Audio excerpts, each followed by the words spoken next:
Hello, everybody. Welcome to the podcast. Today, we're going to go over a topic that I get a lot of questions on, and it's been quite popular for years, is bone density. Bone density is something that is crucially important. We see as people get older, bone fractures. Sometimes we even see fractures in people that aren't very elderly, and it's because they haven't kept up with or are doing healthy enough things to build a good, solid frame. Now, as a chiropractor, you'd imagine we get oftentimes labeled as bone doctors, and that's okay. I don't mind being called a bone doctor. That seems like a great job. But we're really joint and nerve doctors, to be specific. But we certainly know a lot about bones. Before we do the physical things that we do to our patients, we always want to make sure that they have a good enough bone density and integrity to be able to tolerate the twisting and the squeezing that we do to them if we use that kind of technique. And I've mentioned before, there's 140 styles of chiropractic. Some of them, you can get away with on really, really fragile people because they're very gentle techniques, very specific techniques. And other ones are very physical techniques, as you'd imagine, the kind of the ones that, make great YouTube videos and do crazy things, squeezing and popping people. A little more dramatic, right? But today, what I want to get into is some basic questions, but let's understand bone a little bit. One of the things that there's some misconceptions, and one of the misconceptions is that bones are just I-beams that hold us up, and if we didn't have them, we'd be just gelatinous blobs on the ground. And certainly there's some truth to that, but bones do so much more than that. If you really think about it, you may have learned, maybe even in grade school, that bones make our blood. I think it's 95% of the cellular structures of what we find in our blood, um, is coming from bones. So the red blood cells, such things like that. And they're also important in our ability to ambulate, right? We got to be able to move. And their density has a lot to do with the health of the individual in general, but there's very specific things we can do in our diet and our exercise to make sure our bones stay dense and become more dense if we're having issues with that. Some drugs demineralize bone or make it osteopenic or osteoporotic. You've heard some of those terms. Osteopenic is mildly mild loss of minerals, where osteoporosis is, a more advanced loss of minerals, a real thinning of bone and an increased, potential for fracture. But the biggest thing I want to get across is that we have the ability to change our bone density at any age. When we're younger, it's obviously more dramatic. Just like building muscle, it's easy to build muscle when you're young and a little bit harder as you get older because there's hormonal differences and joint problems, which change how much we can get around and move. But the first thing to know is Wolff's Law. Wolff was an anatomist from Germany. He lived 1836 to 1902, and he came up with the idea that when you put a force through bone, it automatically restructures, calls in sort of a command to become more dense. Just like when you lift weights, you get more muscle, and you can stronger muscle. The same thing occurs with bone. It has to adapt to the forces. And that was kind of a revolutionary thing back then to figure that out. People didn't realize that their bones changed in density, but forces create that. And maybe that feels like common sense to some people, but if that is, let's take a look at what can we do about that. Now, the first caveat here is we better have something in our bloodstream floating around that will allow us to build those bones. So we need the raw materials. The raw materials of bone, as you know, calcium's a major factor. And another word to know is hydroxyapatite. That is a matrix. It's a cartilage protein matrix that sort of attaches and collects all the minerals. And in concert, we have real strong bone. But we have to be able to get all the basic nutrients of bone density, of bone materials, and all the hormones and adapting factors that put it all together in concert. And diet has a pretty big role in it, as well as physical activity. Like so many things in our videos, we're going to talk about becoming physical, how much physical activity to do, and eating a proper diet, having enough of the phytonutrients and minerals to be able to put together an integrous body in general and mind, but also, in this case, we're going to talk more about bones. Now, hydroxyapatite, they refer to it as an insoluble salt of calcium and phosphorus. So it puts together the minerals and holds it together. And an alkaline diet is the first thing I just want to talk about real briefly. There are foods that create a more acidic bloodstream and a more basic bloodstream. And an acidic bloodstream is breaking the body down. An alkaline or more base diet is one that's going to make you a lot healthier. You're going to be able to deposit minerals into bone better under an alkaline diet. And we can put that in the links. Alkaline diets, you can look up the foods that are associated with that. That's a whole other talk. We want to do that. But we want to make sure that we understand that some of the alkalizing of the body is associated with becoming much and much healthier from cancer, diabetes, heart disease. They've shown the alkaline foods help us process our body in a much more integrous way, putting us together in a much more stronger fashion. Kids' bones are different than adults' bones, right? A child rolls down the stairs. They can fracture bones, of course, but they tend not to, right? They bounce. Well, we say that they're younger, but what they really have is bone that is still very cartilage-like. There's a light painting of minerals inside and around and into that bone, and it flexes. So they sort of literally bounce down the stairs versus shatter. When bones get older, they become stiffer, harder, and they may not be more dense. And so instead of absorbing the shock by bending, they shatter. And that's why we have so many fractures in elderly people. Bones get thicker up until about age 25 and become more mineral dense until that age. And then they up until about age 30, there's another, sort of building of bone. And then at that point, we start to lose bone unless we're really doing good things with our bodies. And if you think about age 30, it's oftentimes when we become less active. We're children running around, and all of a sudden now we have the responsibilities of an adult, and sometimes not such great dietary habits, and then the hormones and the shifting in the body, and together you have this sort of triad of demineralization of the body. So we want to make sure we get in there, build a good bone density as a child if we can, and that's simply being real active and having a healthy diet, which we get into. But we want to make sure that we respect that throughout our life and realize we can build bone at any age. That's something that is more understood more recently. They used to think that you had this bone bank, you built it up, and then you just spent the minerals in the bone over time, and you just whittled away as you got older, and that's not exactly true. Some other misconceptions about bone is that it is sort of stagnant, that it doesn't do much, that it just gets dense and then starts to lose minerals, and it's that simple. But every year we rebuild 10% of our skeleton completely.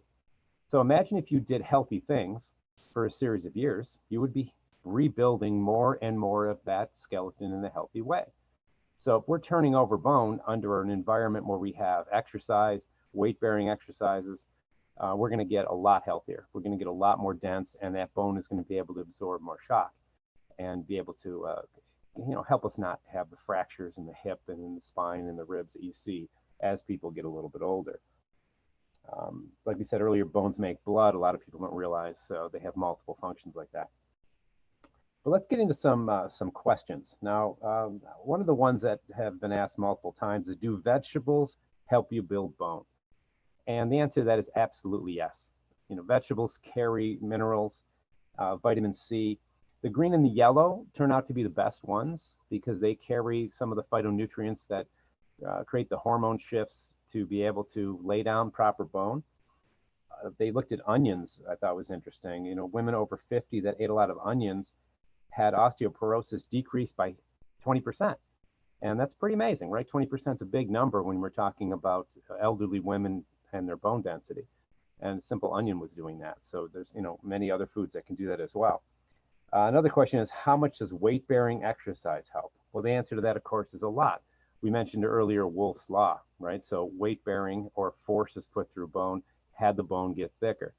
And we'll see that, depending on your body size, your bone is a different density. You take someone very thin, very smaller boned, and not a lot of muscle, just a light person, their bones are going to be thinner because they're only pushing around a smaller body mass. And people that are obese and carrying a lot of extra weight, whether that be a lot of muscle and fat or just fat, their bones are a little thicker. The problem, of course, is you don't want to become obese to increase your bone density because there's so many horrifying diseases associated with obesity, as most people know. So we want to be able to put force through bone that isn't just our body.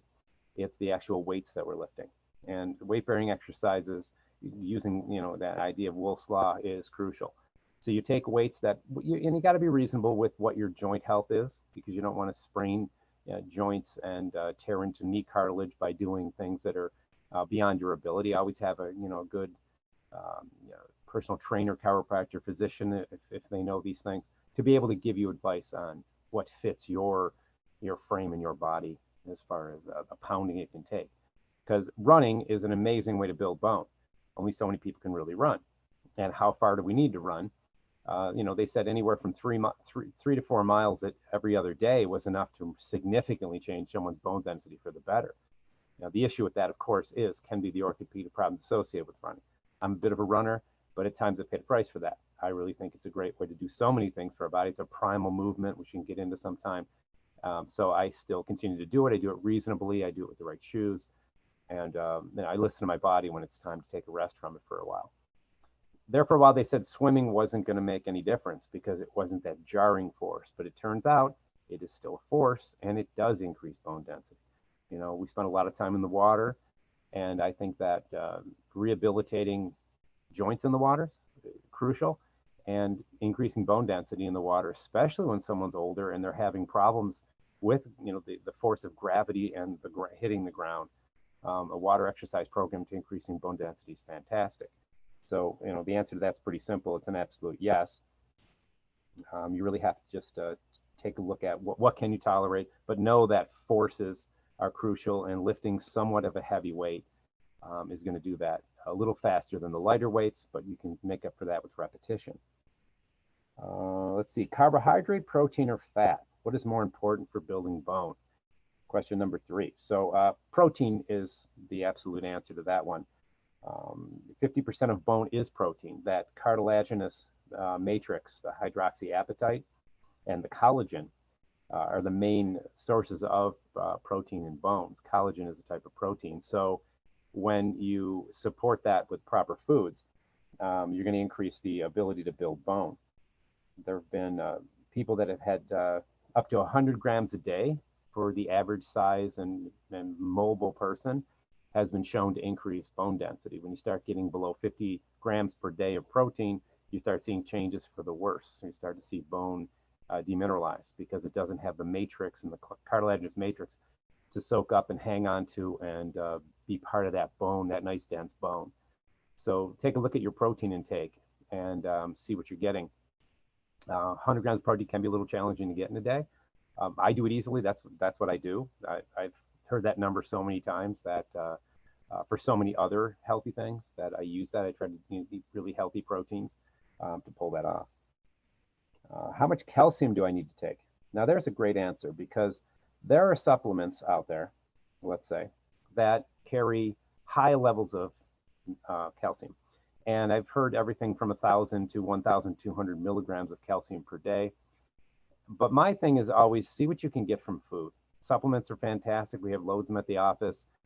They can help, and sometimes they're the only way, and sometimes they're the best way. With vitamin D, it's hard for some people to get enough sun on their skin for a lot of reasons, from medication to melanomas and different skin issues that they have, or just plain finding the sun in Buffalo, right? It's really tough. In the wintertime, it's impossible. So supplementing with vitamin D to do that as well. But with calcium, you want to make sure that you're spreading it out throughout the day. When I was researching this, I learned something like I do every time I do these videos. And I learned that spreading your calcium out during the day really made a difference in your absorption. I know that with vitamin C, and I know that with certain vitamins, I didn't realize that calcium was a big difference in absorption. Because we have to first ingest something, we have to absorb it through, like get it through our intestine and our bloodstream. Then it has to be utilized and brought in, right? So we can swallow calcium, we hopefully get it through our intestine, and then it has to be taken into the bloodstream and deposited into bone. And if the bone isn't calling it, because they're not putting force through bone, we don't win, right? And then we excrete that calcium, and then we have, one of those comments that we have expensive urine again, right? But we certainly want to call that to the bone through stimulating the bone properly. But getting calcium in your body through vegetables is your best way.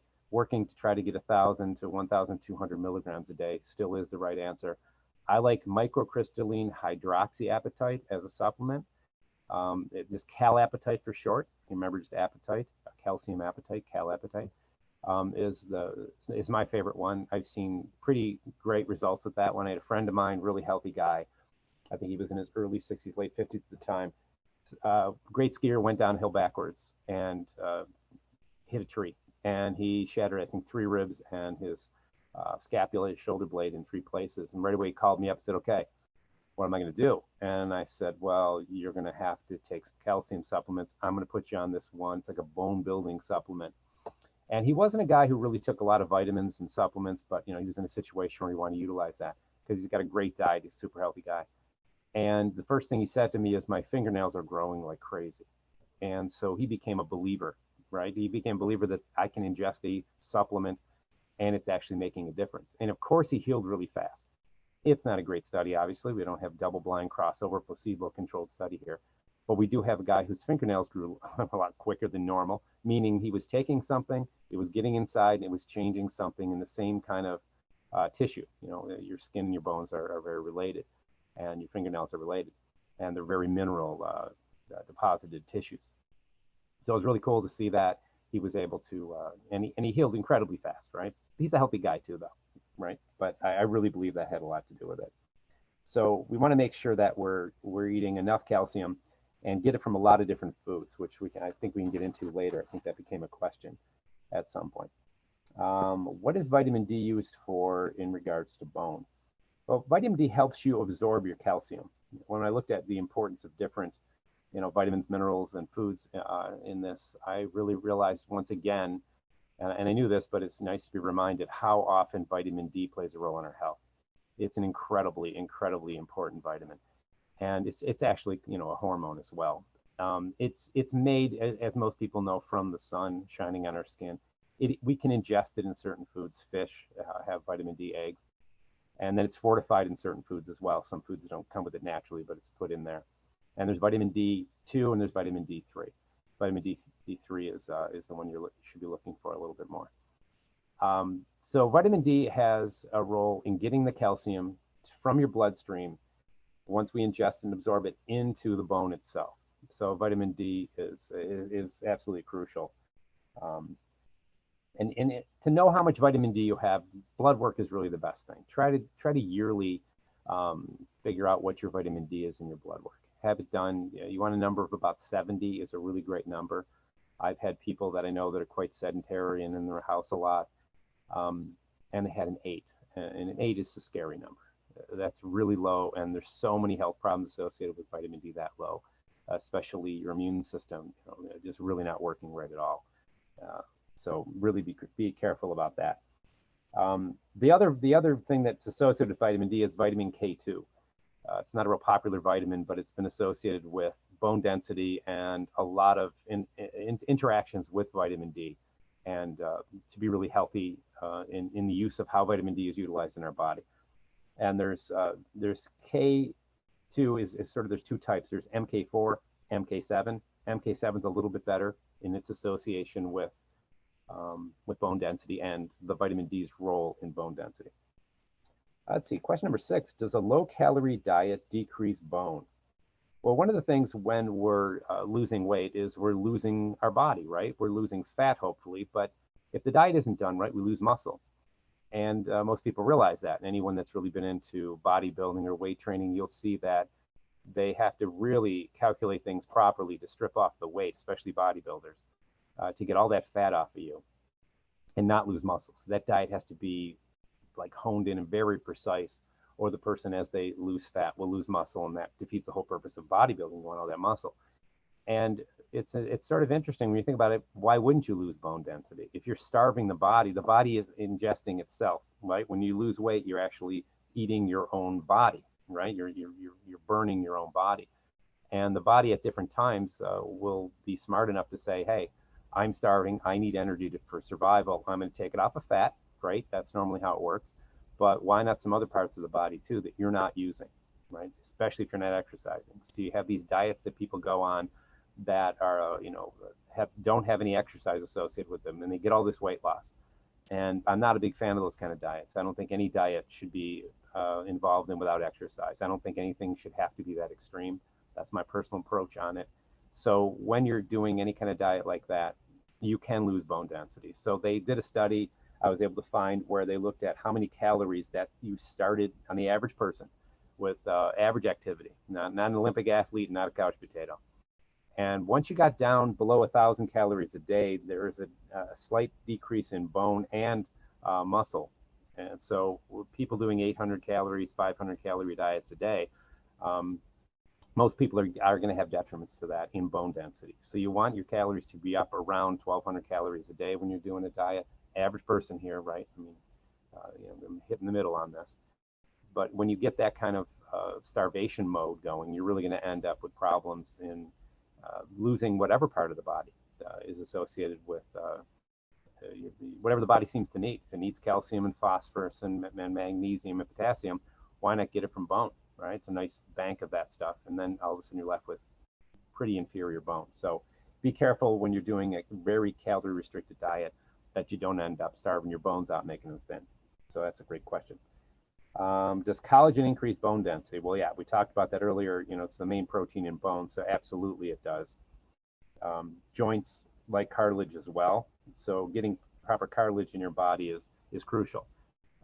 You can buy it as supplements. There's all kinds of protein shakes. Dr. Axe, who I like, has some great collagen protein shakes you can just make smoothies out of.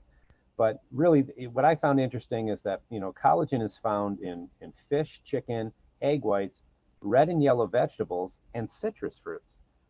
Citrus fruit surprised me. I even double checked that, but that's great. So there's collagen protein in so many of the healthy foods. So fish, chicken, egg whites, red and yellow vegetables. Well, remember, eat the rainbow, right? Get different colors in, and citrus fruits. So go to town on those, and you'll increase your collagen supplies. And collagen is crucial to bone. Everyone thinks of it as bone is about calcium, and it certainly is, but there's way more to it than that. Let's see, number 8, does body mass affect bone density? Yeah, we sort of said this earlier that, obese people, and they have the heavy body squeezing their bones down. And there's really not any really good reasons to be obese, right? I think most people accept this. Bone density is one strange one that we could say, well, look at that. This person's 300 pounds and they have thicker bones. And outside of that, maybe strong winds, right? No one's going to blow away at that weight. But that's about it, right? I mean, after that, the detriments of being overweight are, I won't bore you with the list. Everyone knows that. Being too thin is also, of course, a problem, right? Because then you don't have that weight on the body. So if you are just naturally thin, make sure you're doing the weight-bearing exercises. Running is fantastic, but just grabbing heavy weights, whatever you can lift. A lot of times the repetitions of five sets of 5 is like a strength workout. And when you're strengthening muscle, you have to be strengthening bone. So, grab a weight that you can do 5 repetitions and then do 5 sets of that. And then run through different parts of the body. Do them standing, especially if they're in your hands. Put things on your back and do squats and lunges like that. I always check with somebody, right? Make sure you're not going to get hurt. Make sure you have someone overlooking that. But that's the basic idea there. Let's see. What supplement should I take for bone density? Well, magnesium is needed to convert vitamin D into a more active form. We talked about how vitamin D works with calcium, but magnesium is necessary to make vitamin D work. So we have a little chain of episodes there. So magnesium is known as a muscle relaxant. It works good with migraines and headaches because it brings down the muscle tension portion of a tension headache, and or it's associated with some links into migraines, which are not tension headaches, but there's relationships between them. And it also helps move the bowels. We have a lot of people with constipation. We'll put them on some magnesium to get things moving, and then teach them how to, of course, eat better with more fiber and water to help with that as well. But magnesium is important. Zinc prevents the breakdown of bone in general, and zinc works with allergies, the immune system. You don't want the body to attack itself, right? All these autoimmune diseases we're talking about these days. We really want the body to have a balanced immune system. If it works too fast and too hard, you have an autoimmune disease. It doesn't work enough, and then you get sick and have higher likelihoods of cancer. So we want that immune system to be right balanced in the middle. And one of the ways of doing that is make sure you're getting enough zinc. 30 milligrams of zinc with food is a common amount of zinc to help people be healthy. And magnesium, it's somewhere between 250 and 500 depending on your body mass. in milligrams. Vitamin D as well. Okay, another supplement we mentioned earlier. So magnesium, zinc, vitamin D are all a big part of it. One of the interesting things is that spinach has a lot of calcium in it, but it isn't very easily absorbed.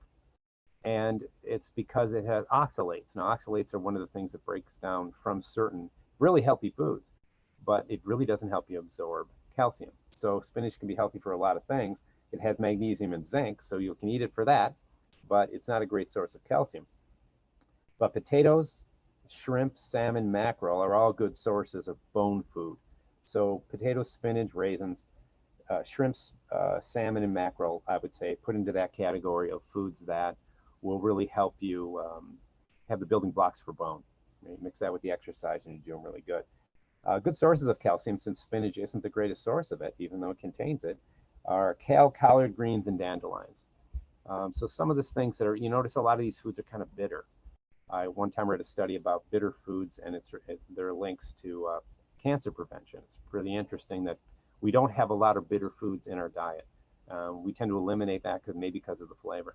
I like to dull down some of the more bitter foods by using smoothies and putting in super dark chocolate. Dark chocolate and some of the more bitter foods together, I find pretty tasty.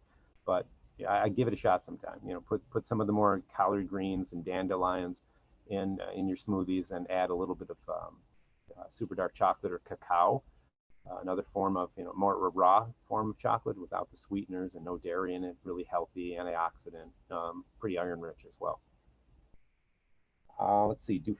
Number 10, do fats help at all to increase bone density? Well, it's absolutely. Omega-3 fats, that's the healthy fat. There's 3, 6, and 9. And the 9 isn't so good, but the 6 and the 3 are really good, and 3 is the best. And you want to make sure that your ratio is right. And this could be a little complicated for anybody that's more science-based and wants to really go to town on this. You want an omega-6 to 3 ratio of 4 to 1. So 4 parts of omega-6 to 1 part of omega-3. Even though omega-3 is better, that you want that 4 to 1 ratio. The best place to get omega-3s is krill oil. Certain fish like mackerel, herring, and wild salmon have omega-3s in it. Omega-6s, walnuts, hemp seeds, avocado oil, and eggs were some of the things I found to be the most dense in nutrients. So overall, in summary, I think we want to make sure that we understand that there is a lot to know about bone density. Using a more alkaline diet, and I can put that in the links, or you can just simply look up alkaline foods, and you try to eat the most alkaline foods and stay away from the acidic foods. Making sure that you're really respecting the idea that you're putting force through bone to make it thicker in whatever way you can. I tell people, if you can't run, walk. If you can't walk, crawl. If you can't crawl, roll around on the floor, right? Which is kind of what yoga is at its primal and in its basic state. Put force through bone and give your body enough nutrients to take that, so that force can when it calls in nutrients, that they're available in your blood, so they can go right in there and take care of business. So yeah, I hope you're enjoying these podcasts. Hey, give it a thumbs up, subscribe to the station, and any comments, questions you have, please, I'm open to anything like that. Let's make this thing great and get everybody to the next level of health. That's my job. That's what I really want to do, is get everybody feeling super during all this tough time that we're having with this pandemic and everything else. So anything else you need to know, feel free to give suggestions. I can cover just about every manageable topic in health. Happy to research and put it together for you. So you have a great day. Thanks for joining us today.